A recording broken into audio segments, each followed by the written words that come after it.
बड़ा स्पष्ट है। तमाम लोग कहते हैं कि बीजेपी के 3 जवाई,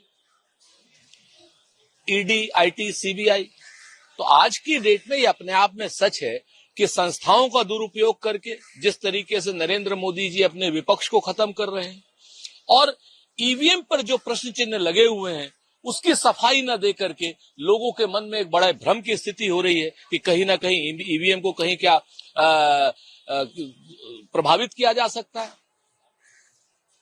चुनाव आयोग को और भारतीय जनता पार्टी को चाहिए कि इन सब चीजों पर सफाई दे। कांग्रेस की सरकार आएगी तो लोगों की मंशा के अनुरूप दोबारा से बैलेट पेपर पर चुनाव होंगे। ये तो बहुत स्पष्ट रूप से अनंत हेगड़े ने कह दिया था, भारतीय जनता पार्टी के सांसद ने, जिसके खिलाफ भारतीय जनता पार्टी और नरेंद्र मोदी जी ने अभी कोई कार्रवाई नहीं की कि हम 400 सीटें सिर्फ इसलिए चाहते हैं कि हम संविधान बदल सके। और वो संविधान सिर्फ इसलिए बदलना चाहते हैं कि हिंदुस्तान को रशिया बनाया जा सके, या हिंदुस्तान को चीन बनाया जा सके, या हिंदुस्तान को नॉर्थ कोरिया बनाया जा सके। ये तो बहुत स्पष्ट है।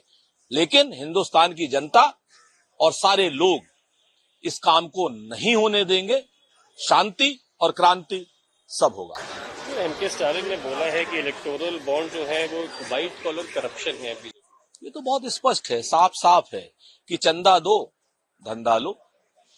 ईडी से बचना है तो भी चंदा दे दो। इनकम टैक्स का छापा पड़ना है, उसके बाद कागज ठीक करने हैं तो भी चंदा दे दो। सीबीआई का छापा है तो भी चंदा दे दो। जो प्रमाण आ रहे हैं इलेक्टोरल बॉन्ड के, उसमें स्पष्ट हो रहा है कि जहां जहां सीबीआई गई वहां से चंदा आ गया, जहां जहां ईडी गई वहां से चंदा आ गया, जहां जहां पर ठेके हुए मेगा स्ट्रक्चर के जो बंबई में हुआ वहां चंदा आ गया। तो इससे बड़ा करप्शन का प्रमाण देश में कोई हो ही नहीं सकता। आजाद हिंदुस्तान में ये सबसे करप्ट गवर्नमेंट। देखिए, कानून को अपना काम करना चाहिए, लेकिन चुनाव के समय जिस तरीके से ईडी का बेजा इस्तेमाल हो रहा है, ये जो शराब कांड है कितना पुराना है, आपके सामने है। अब तक ईडी इसमें जांच पूरी नहीं कर पाई।